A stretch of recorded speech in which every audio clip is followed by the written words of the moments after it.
The topic for today is the Mexican-American War. In this video, we'll be looking at how the United States achieves manifest destiny and controls all the land between the Atlantic and Pacific Oceans.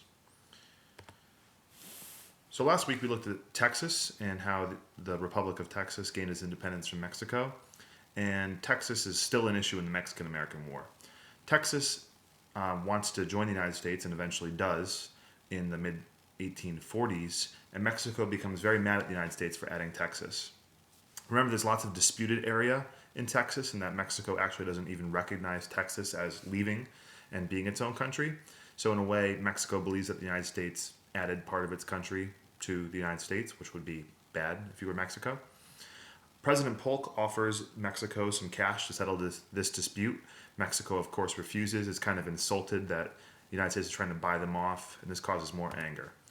And just so we can look at this map again one more time, remember, this is the disputed area here between Mexico and Texas, and Mexico doesn't even really believe that Texas should be its independent country. They still believe it should be part of Mexico. So moving along, President Polk really wants to add some more territory to the country. He was the president that settled the Oregon dispute with Britain. He's sort of a manifest destiny president. So he wants to figure out a way to add parts of Mexico to the United States. In order to do this, he needs to wage a war against Mexico, but it really looks bad if you start a war for no real reason.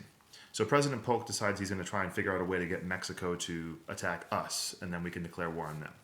So what he does is he sends troops to that disputed area, that orange part that we looked at in this last slide here, right here. So he puts his troops like right down there, which Mexico believes is in its territory.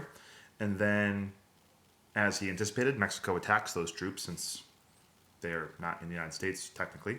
And then Polk comes back and says, hey, they attacked us. Let's go to war.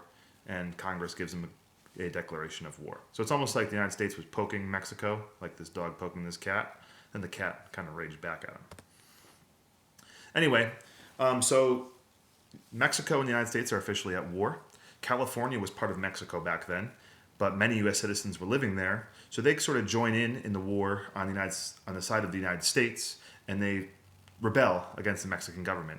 This is awesome for the United States. It helps them out because now you have a rebel army out in California attacking Mexico while the United States Army is attacking Mexico from the east.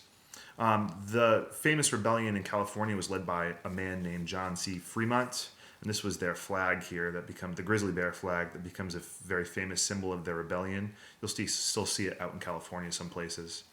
So Fremont and the others in the rebellion kind of take over California. They take San Francisco. They take other big cities in California. So Mexico is dealing with them. At the same time, the United States Army is going into Arizona, New Mexico, and taking over all this territory.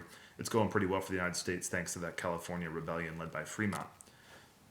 Because of the success out in California and in New Mexico and Arizona, eventually the United States invades what is now Mexico and goes into the heart of Mexico. That is led by Generals Zachary Taylor and Winfield Scott. They're the two main generals. They lead the United States Army into the heart of Mexico. They win a couple of major battles at Monterrey and Buena Vista. The United States Army at this point in time is just better equipped, better trained. They don't have the numbers that the Mexican Army has, but they just kind of roll over them without much of a contest. The war ends in a U.S. victory at a awesomely named place called Chapultepec. I love saying that. It's right near Mexico City, so the United States Army basically takes the Mexican capital.